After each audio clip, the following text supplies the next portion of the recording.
जो सत्य असत्य विवेचन के संबंध में है।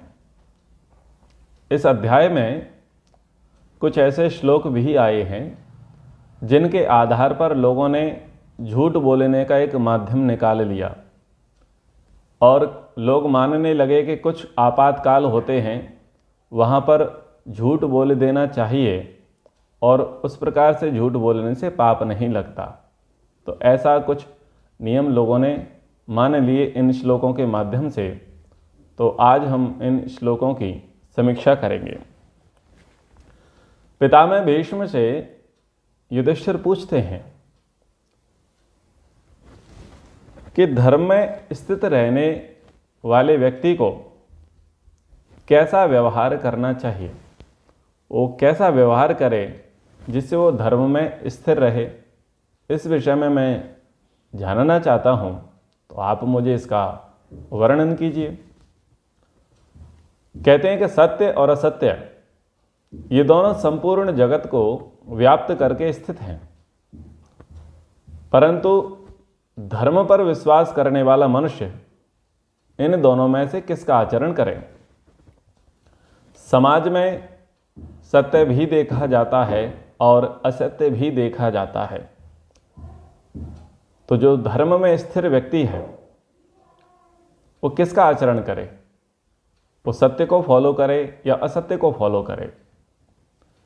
किम सुत सत्यम किम अनृत्यम, सत्य क्या है और असत्य क्या है। किम शुद्धम अयम सनातनम, और कौन सा जो कार्य है वो सनातन धर्म के अनुकूल है। किस समय सत्य बोलना चाहिए और कस्मिन काले अनृतम वदेत, कब झूठ बोलना चाहिए। तो ये प्रसंग पितामह भीष्म जी से युधिष्ठिर पूछ रहे हैं कि झूठ कब बोलना चाहिए, तो हमें इन पर विवेचना करनी है। तो पितामह भीष्म कहते हैं सत्यस्य वचनम साधु न सत्यात् विद्यते परम यत्तु लोकेषु दुर्ज्ञानम तत् प्रवक्ष्यामि भारत। कहते हैं कि हे भरतनंदन, सत्यस्य वचनम साधु, सत्य बोलना अच्छा है। न सत्यात् विद्यते परम, और सत्य से बढ़कर के दूसरा कोई धर्म नहीं, परंतु लोक में इसे जानना अत्यंत कठिन है, वो मैं बताने का प्रयास करता हूं। तो यहां पर एक श्लोक आता है, कहते हैं भवेत् सत्यम न वक्तव्यम वक्तव्यम अनृतम भवेत्, यत्रा अनृतम भवेत् सत्यम सत्यम वा अपि अनृतम भवेत्। कह रहे हैं कि जहां असत्य ही सत्य का काम करे, किसी प्राणी को संकट से बचाए, अथवा सत्य ही झूठ बन जाए, किसी के जीवन को संकट में डाल दे, ऐसे अवसरों पर सत्य नहीं बोलना चाहिए। ये इन्होंने यहां कहा, वहां झूठ बोलना उचित है। यह श्लोक आया है, इस पर हम विचार करें। क्या आपको ये बात रुचिकर लगती है? ये बात तो समझ में आती है कि हम सत्य बोलें,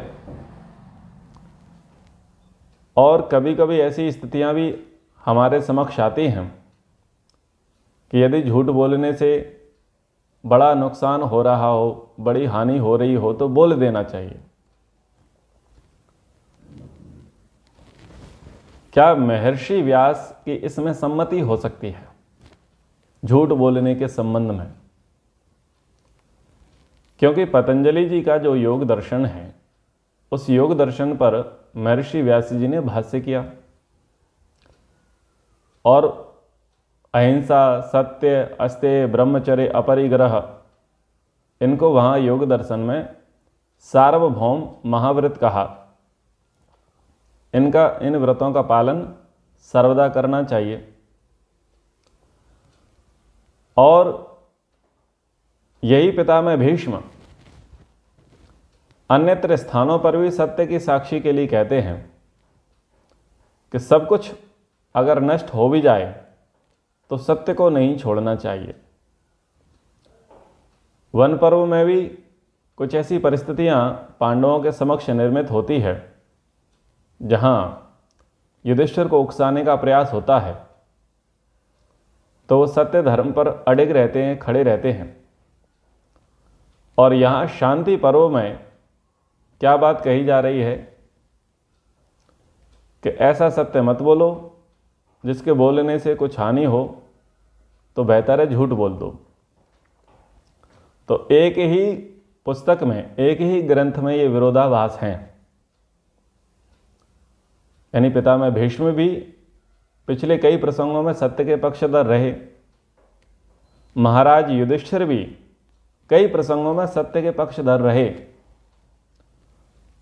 द्रोणाचार्य को परास्त करने के संबंध में उन्होंने कहा कि मैं असत्य का प्रयोग नहीं करूंगा। असत्य के प्रयोग से यदि गुरु द्रोण पर विजय प्राप्त हो तो वो विजय श्री मुझे स्वीकार्य नहीं। और यहां पर कहा जा रहा है कि जहां असत्य ही सत्य का काम कर जाए और असत्य बोलने से किसी के प्राण जो है वो बच जाए, किसी का जीवन का जो संकट है वो टल जाए, तो सत्य नहीं बोलना चाहिए, असत्य बोल देना चाहिए। इससे क्या सिद्ध होता है कि ये महर्षि व्यास जी के वचन नहीं हैं, क्योंकि पिछले प्रसंगों को हम देख चुके।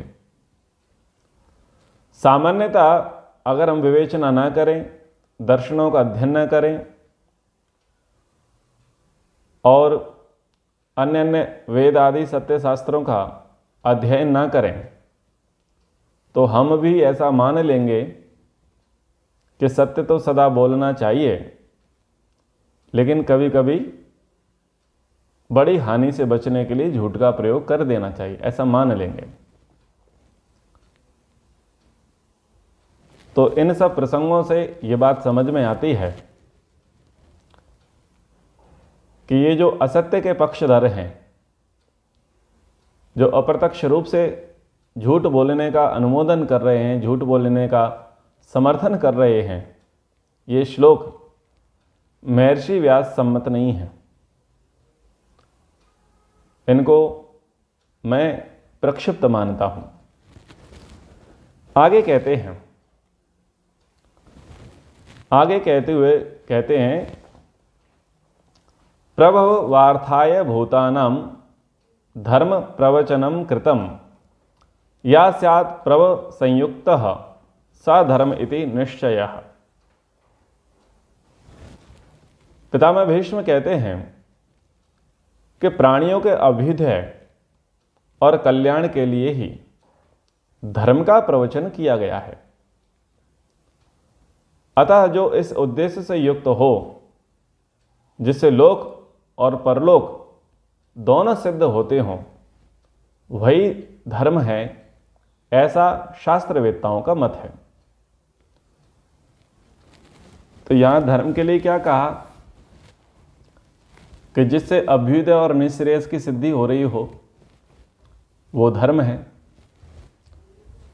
और पिछले श्लोक में क्या कहा कि यदि प्राणियों के प्राण संकट में हों तो उनकी रक्षा के लिए आपातकाल में झूठ बोल देना चाहिए। तो सत्य बोलना भी तो धर्म कहा गया और अनृत को, झूठ को पाप कहा गया। तो आगे के श्लोक में धर्म की विवेचना की है कि जिससे इहलोक और परलोक में सुख मिले। तो क्या झूठ बोल करके सुख मिल सकता है? झूठ बोल करके सुख नहीं मिल सकता। इस श्लोक के आधार पर भी विगत श्लोक को, उसके पदों को हम प्रक्षिप्त मानते हैं। आगे कहते हैं,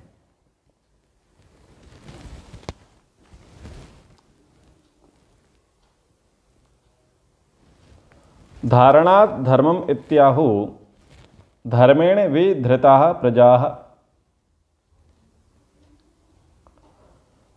यस्यात् धारण संयुक्तम सा धर्म इति निश्चयः। सबको धारण करने के कारण धर्म को धर्म कहा गया है। तो ये श्लोक भी धर्म के प्रसंग में हम नोट कर सकते हैं। धारणात् धर्मम इति आहु धर्मण विदुतः विधृतः प्रजाः, इसको हम नोट कर सकते हैं। तो सबको धारण करने से, अधोगति से बचाने के लिए और जीवन की रक्षा के लिए। धारण करने का अर्थ तो यही हुआ ना कि व्यक्ति का पतन ना हो, अधम गति उसकी ना हो, उसके जीवन की रक्षा हो और वो उन्नति के पथ पर अग्रसर होवे। तो इसलिए इसे धर्म कहा। यस्यात् धारणम संयुक्तम स धर्म इति निश्चय। तो निश्चय से ये बात समझनी चाहिए कि धर्म ने ही सारी प्रजा को धारण कर रखा है।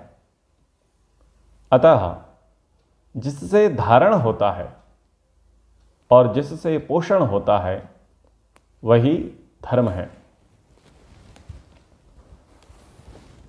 धर्म क्या है, इस संबंध में जब पिछली कक्षाओं में व्याख्यान हुआ तो उसकी सरल व्याख्या यही थी कि जिससे रक्षा हो, जिससे पोषण हो, वो धर्म है। आगे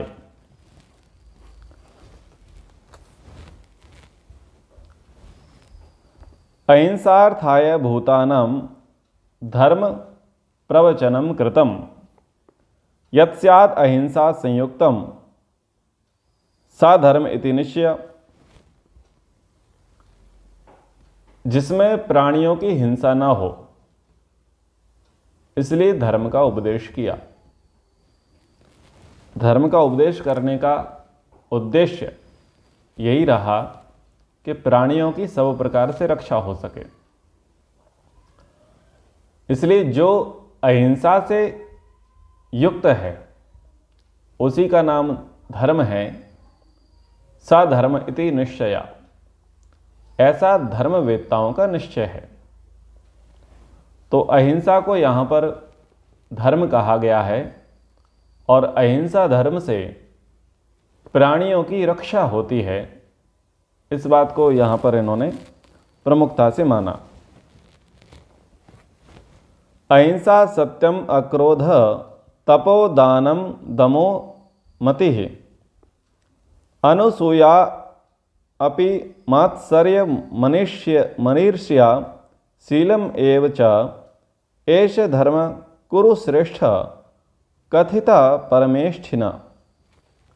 कह रहे हैं कि हे कुरुश्रेष्ठ, अहिंसा सत्यम अक्रोध तपोदानम दमो मतिः। अहिंसा, सत्य, अक्रोध, तप, दान, मनोनिग्रह, विशुद्ध बुद्धि, किसी के दोष ना देखना, किसी से डाह जलन ना रखना तथा उत्तम शील भाव का परिचय देना, इसको यहाँ पर उन्होंने धर्म कहा। महर्षि मनु जी ने धर्म के लिए कहा धृति क्षमा दमो स्तेयम शौचम इंद्रिय निग्रह धीर विद्या सत्यम अक्रोधो दशकम धर्म लक्षणम। यम नियम में भी इसी प्रकार से ही आता है, अहिंसा सत्य अस्ते ब्रह्मचर्य अपरिग्रह। और यहाँ पर आया कि अहिंसा का पालन करना, यानी प्राणियों को किसी भी प्रकार से कष्ट ना होवे। तो प्राणी का अर्थ प्रायः क्या ले लिया जाता है कि मनुष्यों से जो भिन्न है उनको प्राणी मान लिया जाता है। मनुष्य भी तो प्राणी हैं, तो मनुष्य को भी मन से, वाणी से, शरीर से हम कष्ट ना देवें, उसे प्रताड़ित ना देवें, प्रताड़ित ना करें, उसे दुख ना पहुंचावें। और सत्य का पालन करें। यहाँ सत्य को पितामह भीष्म ने लिया है। अक्रोध, क्रोध नहीं करना। तप, तपोद्वंद सहनम, द्वंद्वों का सहन करना। दान, जो आपके पास है, जो आपकी स्वयं की कमाई है, पूंजी है,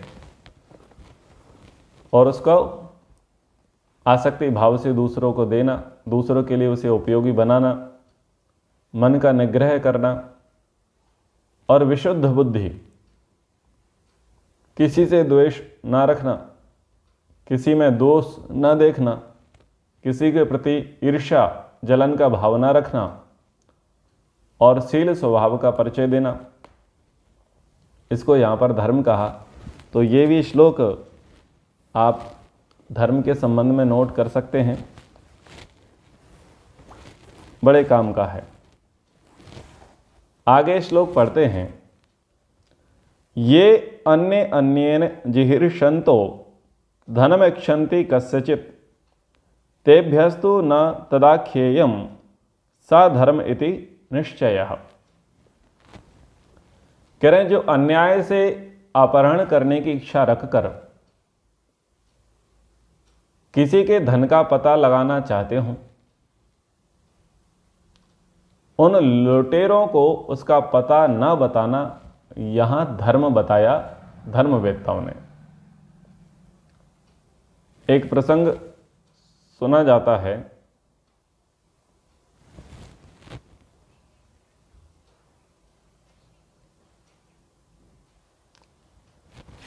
ये बीच में कुछ बजने लग जाता है, इसको काउंट होना है। तो इस प्रसंग को सुनिएगा। कह रहे हैं कि जो अन्याय से दूसरे के वस्तु की अपहरण करना चाहता है, चोरी करना चाहता है, और वो छुपे हुए गुप्त धन का पता लगाना चाहता है, और लुटेरे आपसे पूछते हैं, तो आप उन्हें पता ना बताएं, ये धर्म है। ठीक है। अब श्लोक ये समझना है कि ये जो श्लोक हैं कौन किसे उपदेश कर रहा है। ब्राह्मण ब्रह्म विद्या के अधिकारी के लिए उपदेश नहीं कर रहा। यहां उपदेश करने वाला क्षत्रिय है और उपदेश ग्रहण करने वाला भी क्षत्रिय है। ठीक है। आप एक दृष्टांत सुनते होंगे कि कोई कसाई है और वो गौ कसी करता है। गाय को मारने की इच्छा से गाय के पीछे पीछे दौड़ा आता है। किसी चौराहे पर जब वो पहुंचता है तो उसे ये पता नहीं रहता कि गाय किस ओर गई है, किस रास्ते गई है। और आप धार्मिक हैं, संयोग से आप टकरा जाते हैं उस लुटेरे से, उस कसाई से। वो कसाई आएगा और आपसे पूछेगा, क्या आपने गाय को जाते हुए देखा? तो आप क्या करेंगे?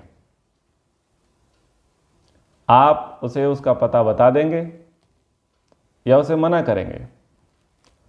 यदि आप पता बता देंगे तो यह आपका सत्य कथन हुआ, लेकिन इस सत्य कथन से क्या होगा? गौ हत्या हो जाएगी। और यदि आप पता नहीं बताएंगे तो गौ की रक्षा हो जाएगी, लेकिन आप झूठे सिद्ध हो जाओगे। है धर्म कांटा, धर्म कांटा है, धर्म संकट। क्या करेंगे? तो यहां पर कह रहे हैं कि उन लुटेरों को पता ना बताना ही धर्म है।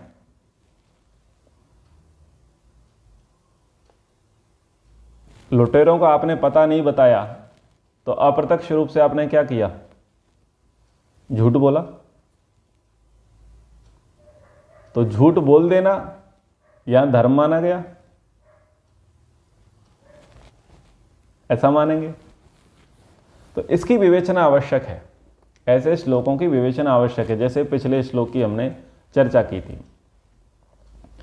आप वहां पर कौन हैं?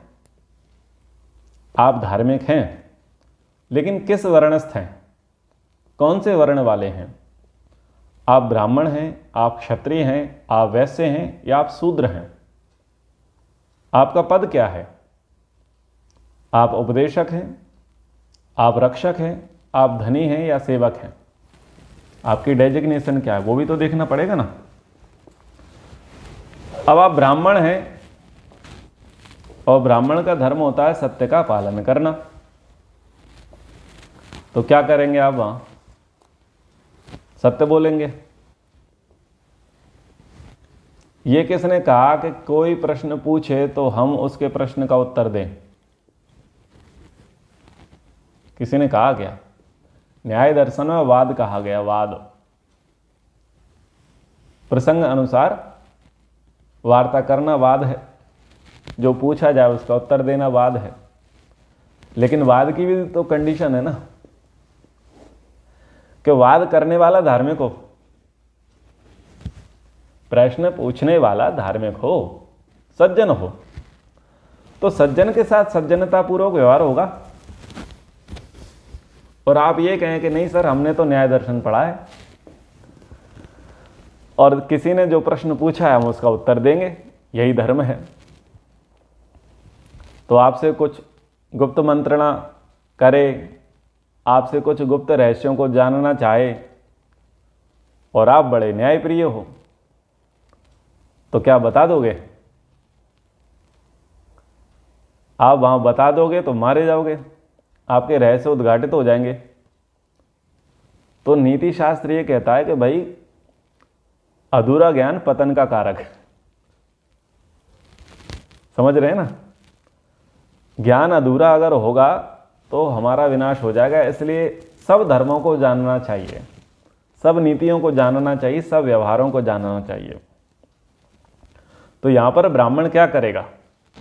ब्राह्मण से पूछा कि बताइए गाय किस तरफ गई? तो ब्राह्मण को यह करना चाहिए कि तुम ये मूर्खता वाले काम करते क्यों? सटे शाठ्यम समाचरित, आगे श्लोक भी आएगा। हम बाध्य नहीं हैं कि कोई व्यक्ति हमसे प्रश्न करे और हम उसका उत्तर दें, उसके लिए हम बाध्य नहीं हैं। तो सबसे पहले इस चीज़ को हमें अच्छे से जानना चाहिए, समझना चाहिए कि हम मजबूर नहीं हैं, विवश नहीं हैं, गुलाम नहीं हैं किसी के, कि कोई हमसे जो प्रश्न पूछे उसका हम उत्तर दे देवें। और कंडीशन अप्लाई कि वो प्रश्न पूछने वाला कौन है। आपका हितैषी है, आपका मित्र है, आपका गुरु है, आपके पितर हैं, कौन है? पहले ये देखना पड़ेगा। लेकिन वो तो है नहीं, अपरिचित व्यक्ति है, नीच व्यक्ति है, कसाई है, और आप कौन है? ब्राह्मण। तो आप बोलेंगे ये मूर्खता वाला काम करते क्यों? आप वहां बुद्धि का प्रयोग करते हुए उसे उपदेश देंगे कि ये गलत काम है, ये नहीं करने चाहिए। आप उसे समझाने का प्रयास करेंगे। वहां आपसे उसने उपदेश तो नहीं मांगे ना। नियम क्या कहता है? बिना मांगे सलाह मत दो, जिसको ज्ञान की भूख ना हो उसे उपदेश मत दो, ये नियम कहता है ना। लेकिन क्या ये नियम सब जगह लागू होगा? ध्यान दीजिए, ये नियम सब जगह लागू नहीं होगा। अब यहां पर आप क्या करेंगे? उसे यही उपदेश करेंगे कि ये अधर्म है, अन्याय है, पाप कर्म है, इससे तुम्हारी अधोगति होगी, प्राणियों की हिंसा होती है, ऐसे कामों को नहीं करना चाहिए। आप ऐसा उपदेश करेंगे। अब वो आपके उपदेश तो सुनने आया नहीं था, तो वो आप पर क्रोध करेगा। सत्य सत्य बताते हो या नहीं? तो आप क्या करेंगे? आप वहां मौन रहेंगे, यानी आप वहां नहीं बताएंगे। तो मौन रहना वहां पर आपका क्या हो जाएगा? धर्म हो जाएगा। ठीक है? आप कौन है वहां? ब्राह्मण। और यदि आप क्षत्रिय हैं और क्षत्रिय से पूछा गया कि गाय किस तरफ गई, तो आप क्या करोगे? उसकी बात का जवाब किससे दोगे? लात से। समझ में आ रहा है?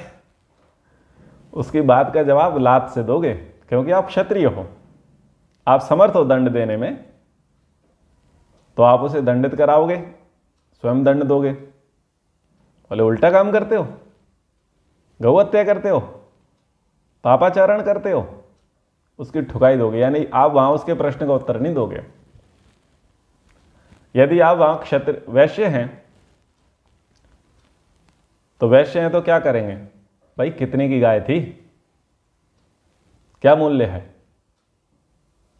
ये मूल्य पकड़ो और एक काम मत करना, उसको छोड़ो।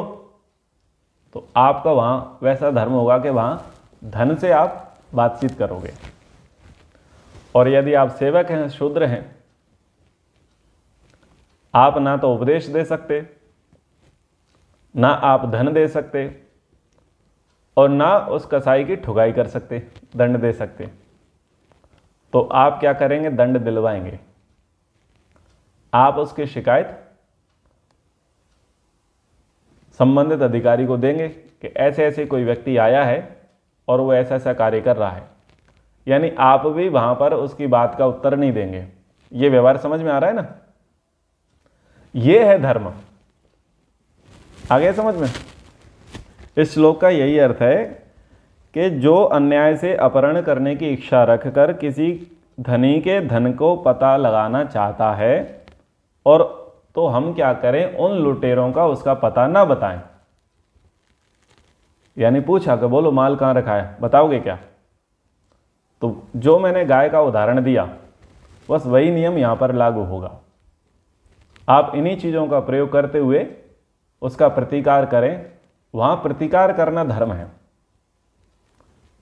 और यहां झूठ बोलने की आवश्यकता पड़ी क्या? नहीं पड़ी, बिल्कुल नहीं पड़ी। ठीक है, आगे का श्लोक पढ़ते हैं। अब यह श्लोक भी क्या करता है, असत्य बोलने की सम्मति देता है। तो इस श्लोक को पढ़ते हैं। प्राणात्यये विवाहे चा वक्तव्यम अनृतम भवेद अर्थस्य रक्षणार्थाय परेशान धर्म कारणात्। यह श्लोक आया, कह रहे हैं कि प्राणात्याय विवाहे च, जब व्यक्ति के प्राण संकट में हो और विवाह का अवसर हो, दूसरे के धन की रक्षा के लिए और धर्म की रक्षा के लिए असत्य बोला जा सकता है, ऐसा इन्होंने यहां पर कहा। तो कथाकार भी इस श्लोक को लेते हैं, बहुत सारे कथावाचक इस श्लोक का उदाहरण देते हैं कि झूठ कहां बोल देना चाहिए। YouTube पर भी कुछ बहुत बड़े पंडित होते हैं, वो ऐसे टाइटल बनाते हैं कि इन 5 स्थानों पर झूठ बोलने से पाप नहीं लगता, ऐसे टाइटल बनाते हैं। तो वो इसी श्लोक को आधार बनाते हैं कि किसी के प्राण संकट में हो, बोले उस समय झूठ बोल देना चाहिए। विवाह का समय हो उस समय झूठ बोल देवें, दूसरे की धन की रक्षा का समय हो तब झूठ बोल देवें, और धर्म की रक्षा करनी हो तब झूठ बोल देवें। व्यवहार में ऐसा देखा जाता है, व्यवहार में ऐसा देखा जाता है। एक कोई प्रसंग आता है इतिहास का, वहां पर कोई धाय मां थी, वो अपने पुत्र को बदल देती है राजकुमार के स्थान पर। कोई प्रसिद्ध इतिहास है, मुझे उस माता का नाम पन्नाधाय थी। उन्होंने राजकुमार बदल दिया और राजकुमार के आसन पर अपने पुत्र को रख दिया, और ऐसे क्या किया, उन्होंने अपने पुत्र की बलि चढ़वा दी और राजपुत्र को बचा लिया। इतिहास की बहुत बड़ी घटना थी। तो यहां पर क्या किया, प्राण संकट के समय उन्होंने रक्षा की। तो इतिहास में कई ऐसे प्रसंग आते हैं, कई आते हैं, रानी लक्ष्मीबाई का भी आता है, कई लोगों का आता है, और कई जो ऐतिहासिक डॉक्यूमेंट्री फिल्में हैं उनमें भी ऐसे प्रसंग आते हैं कि यदि किसी की प्राण बचाने हो तो वहां पर झूठ बोल देना चाहिए। उसको वहां उस झूठ को धर्म कहा गया। हम इसकी विवेचना करें अब कि प्राण संकट आया किस पर। जिसके प्राण संकट में आने थे वो था कौन? क्या वो रिप्रेजेंटेटिव था संस्कृति का, धर्म का, सभ्यता का? कोई विशिष्ट व्यक्ति था तो उसके लिए अलग नियम है। और यदि वो भक्षक है, संस्कृति भक्षक है, समाज भक्षक है, तो उसके लिए अलग नियम है। यदि ऐसे व्यक्ति को बचाने का प्रयास किया जा रहा है जो समाज के लिए, धर्म के लिए, राष्ट्र के लिए घातक है, तो ये शतांश में अधर्म है। ऐसे व्यक्ति को नहीं बचाना चाहिए। ठीक है ना? ऐसे व्यक्ति को नहीं बचाना चाहिए। लेकिन कोई व्यक्ति ऐसा है जिसकी भविष्य की संभावनाएं बड़ी अच्छी है और वर्तमान में वो बहुत बढ़िया है, वो धर्म का, संस्कृति का, समाज का रक्षक है, प्रणेता है, नेतृत्व करने वाला है, तो कंडीशन अप्लाई कि आप प्राणों की रक्षा करेंगे और आपको झूठ बोलना है। तो आप सोचें कि आप कौन है वहां? आप ब्राह्मण हैं, आप क्षत्रिय हैं, आप वैश्य हैं, आप शूद्र हैं, आप हैं कौन? विवेचना करें। महर्षि दयानंद जी के जीवन में प्रसंग आता है कि भाई आप ऐसा ना बोलें, ईसाइयत के विषय में ना बोलें। तो महर्षि दयानंद जी कहते हैं कि मेरी उंगलियों की बत्ती बना दो तब भी मैं सत्य बोलूंगा। समझ में आ रहा है ना? वो कहते हैं कि मैं सत्य बोलना नहीं छोड़ूंगा, मैं इसके स्थान पर अनृत नहीं बोलूंगा, मैं सत्य ही कहूंगा, भले ही तुम मेरी उंगलियों की बत्ती बना दो, बत्ती बना के जला दो, तब भी मैं सत्य के पक्षधर रहूंगा। तो महर्षि दयानंद जी कौन थे? युग पुरुष थे, ब्रह्मनिष्ठ थे, योगाभ्यासी थे, उच्च स्तर के व्यक्ति थे। उनका आत्मबल बड़ा प्रबल था, तत्वज्ञानी थे, इसलिए उन्होंने सर्वांश में सत्य धर्म माना। लेकिन यदि राजा होगा तो राजा को तो प्रजा का पालन करना है, तो उसका मिश्रित कर्म होता है। यानी जो योगनिष्ठ है, साधक है, सन्यासी है, तपस्वी है, उसको तो सर्वांश में सत्य की ही रक्षा करनी है, सत्य ही बोलना है, सत्य ही करना है। लेकिन उससे इतर व्यक्ति है, वैसी योग्यता वाला नहीं है, ब्राह्मण नहीं है, सामान्य योग्यता वाला है, तो झूठ बोलने से पाप नहीं लगेगा ऐसा नहीं है। झूठ बोलने से तो पाप लगेगा ही, इसमें कोई दो मत नहीं है। लेकिन ये नीति ये कह रही है यहां पर कि आप ये देख लें कि आप हैं कौन। झूठ बोलने का पाप लगेगा, और झूठ बोलने से यदि बड़ा उपकार होता है, बड़ा लाभ होता है, तो अच्छी बात है। लेकिन झूठ को धर्म नहीं माना। समझ में आ रहा है ना? कुछ घुमा फिरा के तो नहीं हो रहा ना? झूठ को धर्म नहीं माना गया है। बस यहां पर कंडीशन अप्लाई है कि देखो, यदि अब आप वहां सत्य बोल दोगे तो आपकी कोई समाधि तो छूट नहीं रही, आप कोई मोक्ष मार्ग के पथिक तो थे नहीं जो आप योग भ्रष्ट हो जाओगे झूठ बोलने से, वैसी आपकी योग्यता तो थी नहीं, और सर्वांश में आप यम नियमों का पालन तो कर नहीं रहे थे। तो यदि आपके ऐसा व्यवहार करने से कुछ बड़ा अनर्थ होने से बच जाता है, बड़ा लाभ हो जाता है, तो वो आप कर देवें।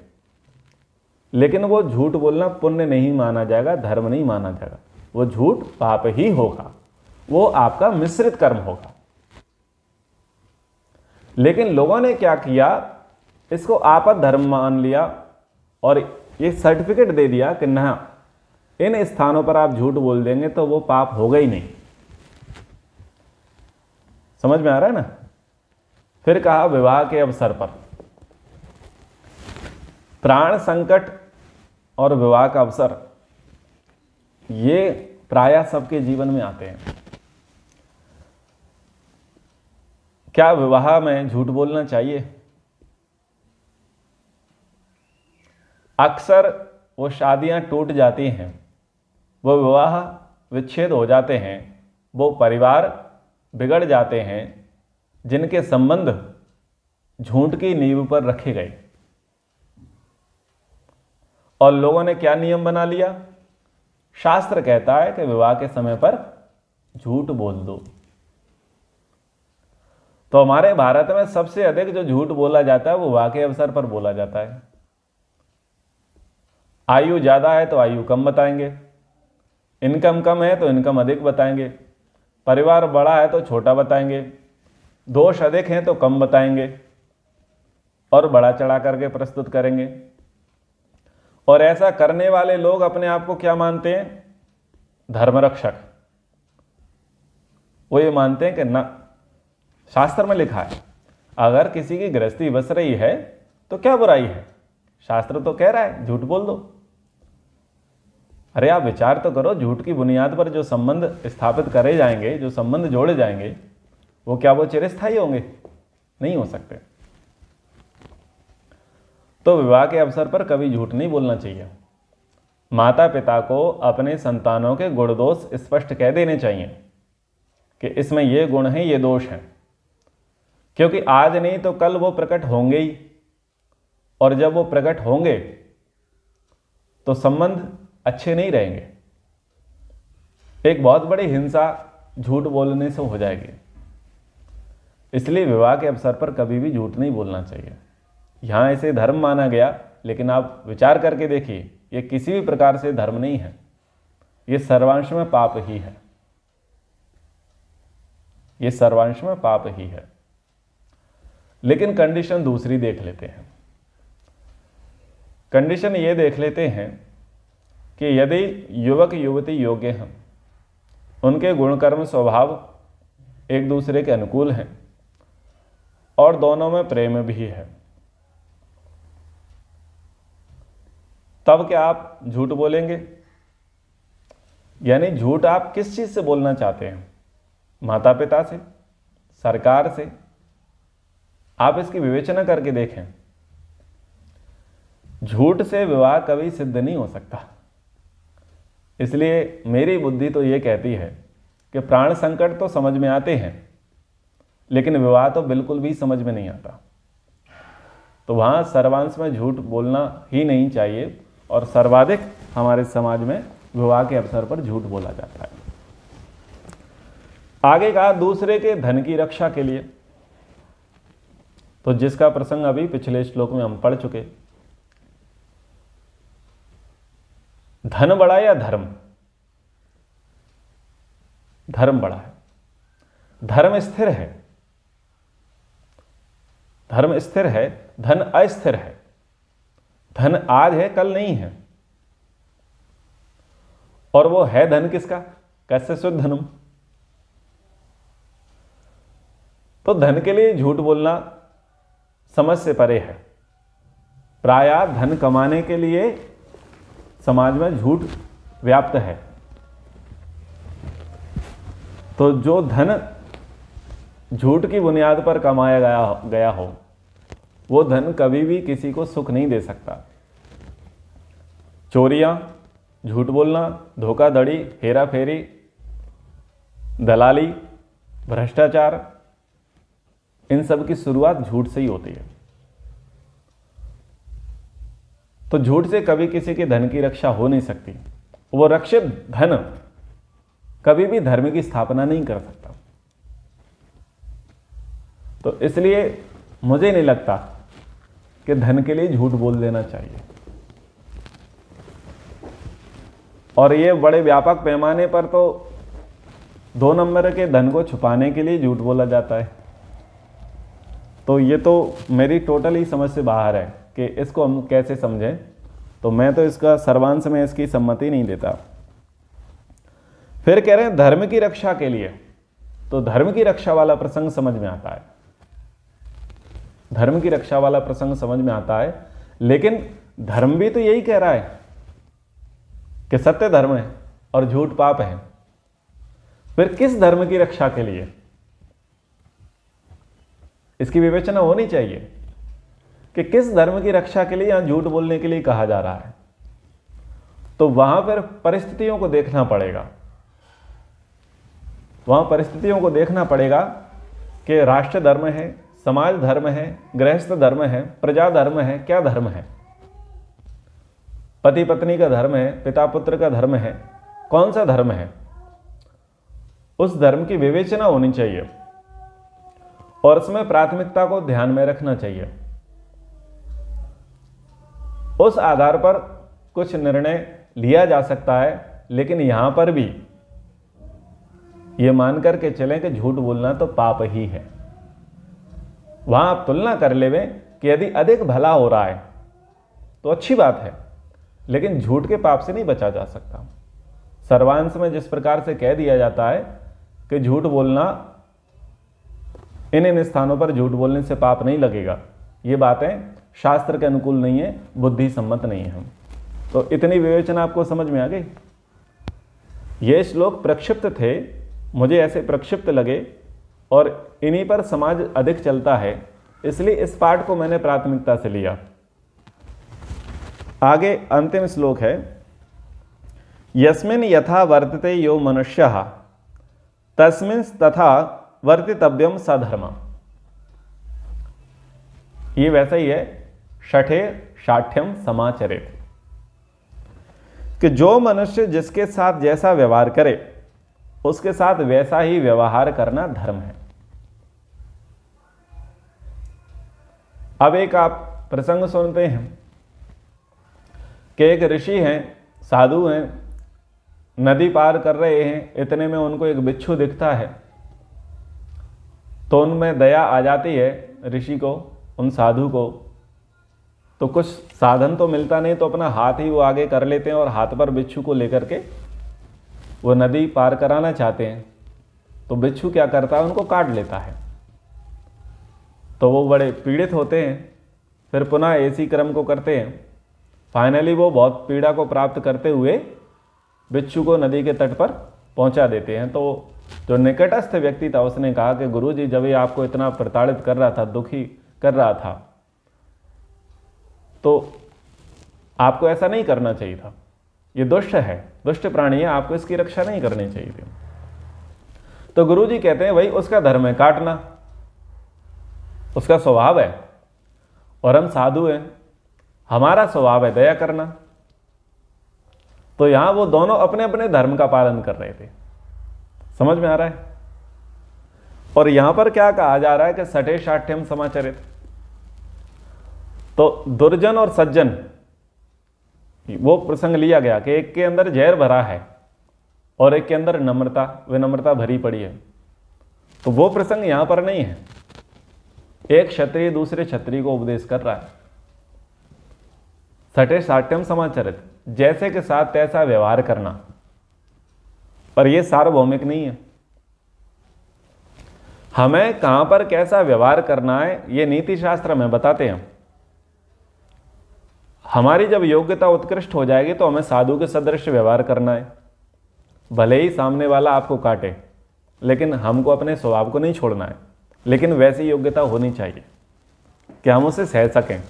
जैसे कि महर्षि दयानंद जी, उन्होंने धर्म को नहीं छोड़ा, 17 बार उनको जहर दिया गया, मतलब 17 बार उनकी हत्या करने का प्रयास किया गया, फिर भी वो सत्य धर्म से च्युत नहीं हुए, अलग नहीं हुए, वो डरे नहीं। तो वो एक उत्कृष्ट स्थिति है, वो एक अपना धर्म है। और एक ये है कि किसी ने आपको एक थप्पड़ मारा तो आपने उसको 2 थप्पड़ मार दिए, षठे शाठ्यम समाचरित। तो कंडीशन के अनुसार, परिस्थितियों के अनुसार अलग अलग व्यवहार होंगे। वो गांधी जी वाला व्यवहार नहीं चलेगा यहां पर कि किसी ने एक थप्पड़ मारा, बोले हम तो अहिंसक हैं, तुम दूसरा भी मार के चले जाओ, ऐसा नहीं चलेगा। तो ये नीति शास्त्र इतनी बातें हमें सिखाते हैं कि कहां पर किन परिस्थितियों में हमें कैसा व्यवहार करना है। आगे कहा, मायाचारो मायया बाधितव्यः साध्वाचारा साधुनम प्रतुपेय। कह रहे कपट पूर्ण आचरण करने वाले को वैसे ही आचरण के द्वारा दबाना चाहिए और सदाचारी को सदव्यवहार के द्वारा अपनाना चाहिए। ये अंतिम पद था, षठे शाठ्यम समाचरित। जब तक पितामह भीष्म की मर्यादाओं का पालन करते हुए युद्ध हो रहा था, तब सर्वांश में धर्म को, जो धर्म नीति युक्त, जो धर्मपूर्वक जो युद्ध होता है, उन मर्यादाओं का पालन किया गया था। लेकिन जब पितामह भीष्म की मर्यादाओं का पालन नहीं हुआ, वो घायल हो गए और सरसैया पर लेट गए, तो जब दूसरे सेनापति बने तो जैसे के साथ ऐसा व्यवहार शुरू हो गया, यानी तू डाल डाल तो हम पात पात। तो ये होता है नियम, यदि आप नियम का पालन करेंगे तो हम नियम का पालन करेंगे, और यदि आप नियम का उल्लंघन करेंगे तो हम भी पीछे नहीं हटेंगे। तो ये नीतियां समझनी चाहिए। एकाकी नीति क्या करेगी, आपको पराजित करा देगी। ठीक है, युद्ध में कह दिया कि भागते हुए शत्रु पर पीछे से वार नहीं करना चाहिए, क्षत्रिय धर्म है। और हमारे कई जो मध्यकालीन राजा हुए, उन्होंने इस अधूरे धर्म का पालन किया, अधूरे धर्म का, कि क्षत्रियों का धर्म है पीठ पीछे वार नहीं करना। लेकिन वो ये तो देख नहीं रहे कि जो भागे जा रहा है वो कैसा है, वो किस भावना से युद्ध करने के लिए आया था, उसके उद्देश्य क्या हैं। तो क्या उसे छोड़ देना चाहिए? कूटनीति ये कहती है कि ढूंढ ढूंढ के, पकड़ पकड़ के मारो। तो जब नीतियों का सर्वांश में अध्ययन नहीं करते तो ये विसंगतियां आ जाती हैं। ये जो महमूद गौरी, महमूद गजनवी, ये जितने भी लोग थे जिनको बीच बीच में हमारे क्षत्रिय राजाओं ने क्या किया, अभयदान दे दिया, ये ठीक नहीं था, क्योंकि वो हमारे देश के राजा नहीं थे। हमारे देश के राजा होते, योद्धा होते, तो बात समझ में आती कि हमारी संस्कृति एक है। तो हमारी संस्कृति एक है तो हमें उसका पालन करना चाहिए कि यदि उसने शरण मांग ली है, सरेंडर कर दिया है, अथवा भाग रहा है, तो हम उसे मारे नहीं।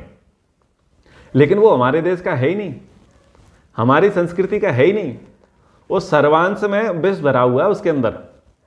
तो वहां कूटनीति ये कहती है कि ठोको घर में जा करके। तो उस कूटनीति का पालन नहीं हुआ, परिणाम क्या हुआ कि मध्यकालीन राजे जो हुए वो बाद में पराजित हुए। तो महानुभावों, ये नीति शास्त्र बड़े काम के हैं। अगर थोड़ा पढ़ेंगे तो हम एक तरफा रह जाएंगे, अधिक अध्ययन करेंगे तो हमें समझ में आएगा कि किन परिस्थितियों में कैसा व्यवहार करना चाहिए। कहीं ना कहीं ये जो झूठ का व्यवहार समाज में शुरू हुआ और जिन वक्ताओं ने जिनका अनुमोदन किया, वो सर्वांश में शास्त्रों को पढ़े नहीं, उन्होंने वेद नहीं पढ़ा, उन्होंने दर्शन नहीं पढ़े, उन्होंने धर्माधर्म नहीं पढ़े, इसलिए उन्होंने थोड़ा सा पढ़ करके व्याख्यान आरंभ कर दिया और पक्ष विपक्ष पूर्वक उन्होंने गवेषणा नहीं की, और उसके दुष्परिणाम समाज भुगत रहा है। तो जब ऐसे श्लोक आते हैं, ऐसे प्रसंग आते हैं, ऐसे व्याख्यान आते हैं, तो हमें विवेचना करनी चाहिए, हमें गवेषणा करनी चाहिए कि वास्तव में कहाँ पर ये सही है, किस हद तक हम इनका यूटिलाइजेशन कर सकते हैं और कब कर सकते हैं। ठीक है ना? तो आशा करता हूँ कि ये पाठ आपके लिए बड़ा काम का रहा होगा। आरंभ में तो थोड़ा अरुचिकर लगा होगा, लेकिन बाद में धीरे धीरे आपको समझ में आया होगा। और कक्षा को विराम करते हैं। ओम।